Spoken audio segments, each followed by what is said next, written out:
நீங்கள் நினைத்தால் நிச்சயமாக சாதிக்கலாம்.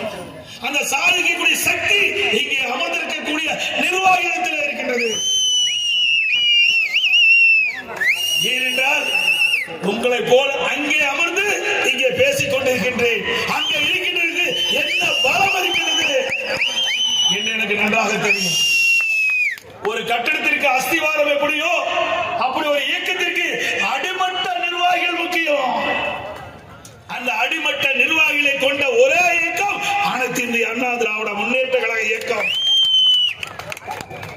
இன்றைக்கு கூட சகோதரர் குமரகுரு சொன்னார்கள், தலைமை கழகம் அறிவித்தபடி கள்ளக்குறிச்சி மாவட்டத்தில் இந்த பகுதியில் 512 பூத்துக்களிலே பாக கிளைகளே நிர்வாகிகளை அமைத்திருக்கின்றோம். ஒவ்வொரு பாகத்திற்கும் 9 பேர் நியமிக்கப்பட்டிருக்கின்றோம். அத்தனை பேரும் இங்கே குழுமி இருக்கின்றார்கள்.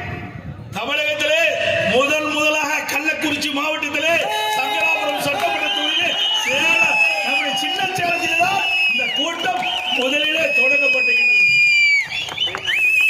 நீங்க போட்ட பிள்ளையார் சொல்லி தமிழகம் முழுவதும் அழைத்துக் கொண்டிருக்கிறது.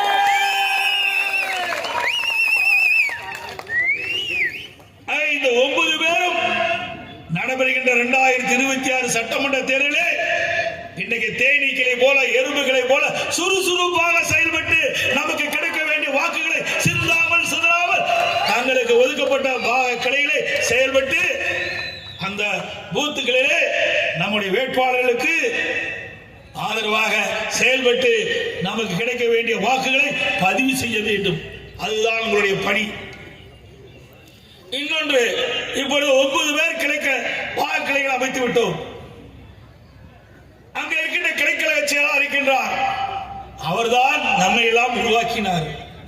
இன்றைக்கு நான் இந்த நிலையில இருக்கின்றேன் சொன்னால், இங்கே வந்திருக்கிற மேடையில் இருக்கிறார் சொன்னால், அந்த கிளைக்கழகத்தில் இருக்கிறவர்கள் வார்டு செயலாளர்கள், கிளைக்கழக செயலாளர்கள், அவருடைய உழைப்பு கத்தான உழைப்பு, அதை மறந்துவிடக் கூடாது.